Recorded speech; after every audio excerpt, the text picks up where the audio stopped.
Assalamualaikum warahmatullahi wabarakatuh.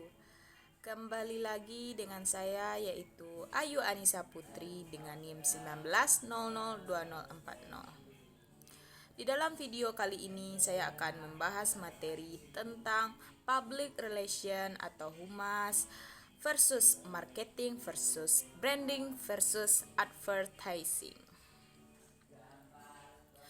Mari kita bersama-sama memahami konsep teori demi teori agar bertambah wawasan serta paradigma Anda terhadap profesi ke-PR-an atau praktek kehumasan. Karena ini menjadi menarik apabila Anda menjadi salah satu pekerja dari PR atau salah satu di antaranya.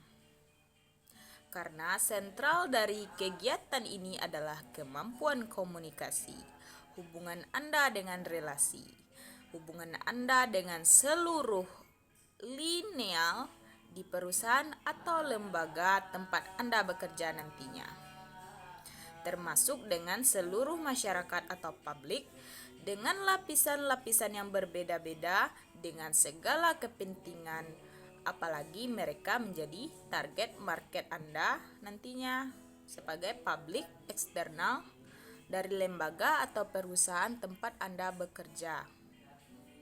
Jadi begitu. Nah, sekarang mari kita gali lebih dalam bagaimana perbedaan humas, bagaimana perbedaan PR dengan advertising, dengan marketing, dengan promosi penjualan, propaganda, publicity, dan sebagainya. Apakah sama? Kelihatannya saja sama, tetapi ini sangat berbeda sekali. Mari kita akan kenali lebih jauh nanti tentang persoalan ini. Sekarang kita pahami terlebih dahulu tentang MPR dan CPR. Mari. MPR itu adalah Marketing Public Relation, sedangkan CPR itu adalah Corporate Public Relation.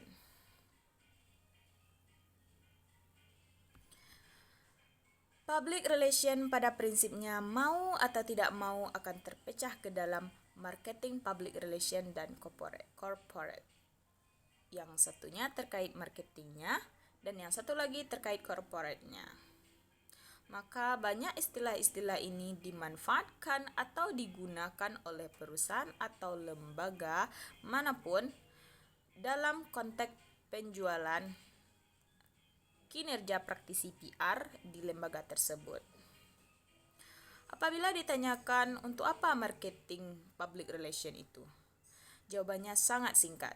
Ternyata adalah untuk membentuk citra dari perusahaan, memperbaiki citra dari perusahaan. Memperbaiki citra perusahaan yang berdampak terhadap keputusan pembeli secara bisnis. Nah, bahkan dari segi riset penelitian, marketing public relation atau MPR ini tidak begitu saja, tidak serta-merta mendorong keputusan pembelian, melainkan secara tidak langsung itu dilakukan melalui citra dari perusahaan sendiri.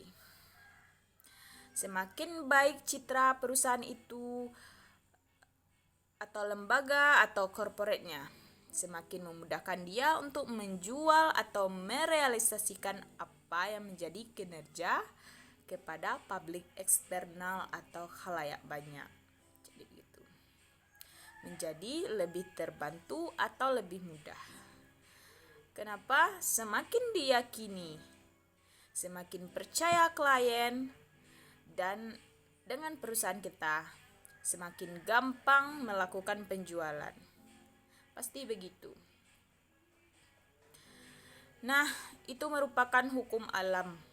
Mau tidak mau, jadi yang paling utama yang menjadi sudut persoalan itu adalah seberapa baik citra yang sudah terbentuk dari perusahaan yang sudah ada. Kalau ternyata buruk, seberapa buruk dan bagaimana pula memperbaikinya. bagaimana respon yang harus kita lakukan untuk memperbaiki nama baik atau citra perusahaan yang terlanjur buruk tadi. Tapi sekali lagi saya ingatkan, memperbaiki citra yang telah rusak jauh lebih amat sangat sulit dibandingkan dengan membentuk citra. Kalau membentuk citra itu kita hanya perlu memikirkan bagaimana strategi apa untuk menguatkan dan memunculkan citra yang baik di mata publik, internal dan eksternal perusahaan kita. Tetapi kalau memperbaiki berarti sudah rusak duluan. Mengganti atau merubah paradigma tidak hanya bisa dilakukan dengan strategi, tapi memang mau tidak mau membutuhkan waktu untuk meluruskan kepercayaan publik. Jadi jangan sampai rusak dulu, jangan sampai tunggu rusak dulu. Bukan berarti memperbaiki tidak bisa, tetapi membutuhkan energi, khususnya waktu dan biaya yang sangat panjang dan sangat besar. Maka yang paling diantisipasi oleh praktisi PR dari suatu lembaga atau perusahaan adalah jangan sampai terlanjur buruk citra dari perusahaan tempat PR itu bekerja. Sekarang kita lihat perbedaan MPR dan CPR tadi. MPR itu merupakan marketing public relation. Dan itu merupakan proses dari perencanaan, pelaksanaan, dan evaluasi berbagai macam program yang mendorong nilai beli, minat beli, serta kepuasan dari konsumen. Melalui penyampaian informasi dan komunikasi, serta kesan yang meyakinkan, berusaha memperlihatkan bahwa perusahaan atau produk-produk yang kita keluarkan atau yang kita publish itu memang sudah dengan kebutuhan sesuai dengan keinginan para pembeli, kepentingan dan minat masyarakat sebagai konsumen utamanya. Jadi itu yang menjadi konsep dari marketing public relation. Sekarang bagaimana dengan CPR atau corporate public relation? Ini adalah fungsi manajemen perusahaan dan tujuannya adalah untuk mendukung tujuan dari masyarakat. Corporate-nya jadi fokusnya bukan penjualannya, bukan kepercayaan dari publiknya, tapi pada corporate untuk mendukung tujuan dari masyarakat. Alat dan teknik. Kalau berbicara tentang alat dan teknik public relation untuk menunjang marketing atau sasaran penjualan dalam suatu bisnis, kita menyebutnya komunikasi bisnis atau marketing public relation. Praktisi PR atau praktisi public relation yang bekerja di bidang ini biasanya akan tergabung. Kalau khususnya di Indonesia adalah biasanya akan tergabung dalam divisi marketing. Public relation yang berorientasi marketing biasanya dibentuk oleh satu divisi baru yang katanya bernama komunikasi dan marketing. Tapi dalam prakteknya kita lihat saja nanti pada saat Anda bekerja di suatu perusahaan atau suatu lembaga akan seperti apa konsep atau penjualan dari komunikasi dan marketing itu.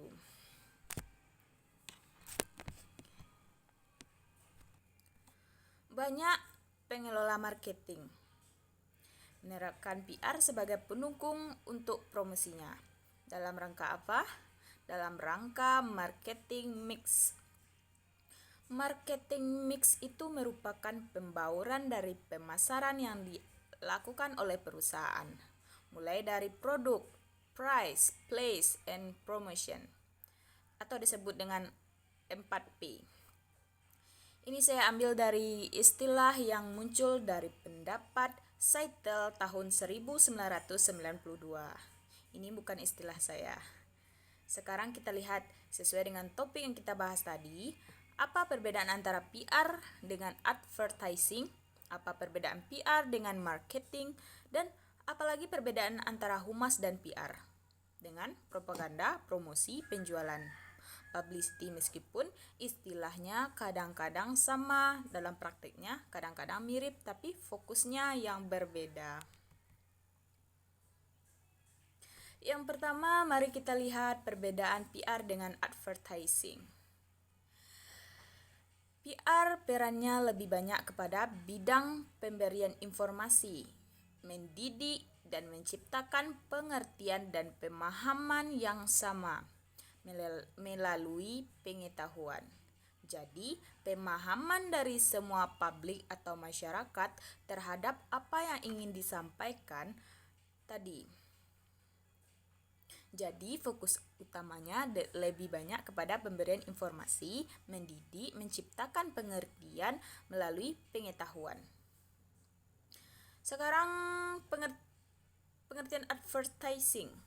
Ini kaitannya lebih kepada periklanan, lebih menekankan kepada selling message dengan menggunakan keterampilan yang kreatif.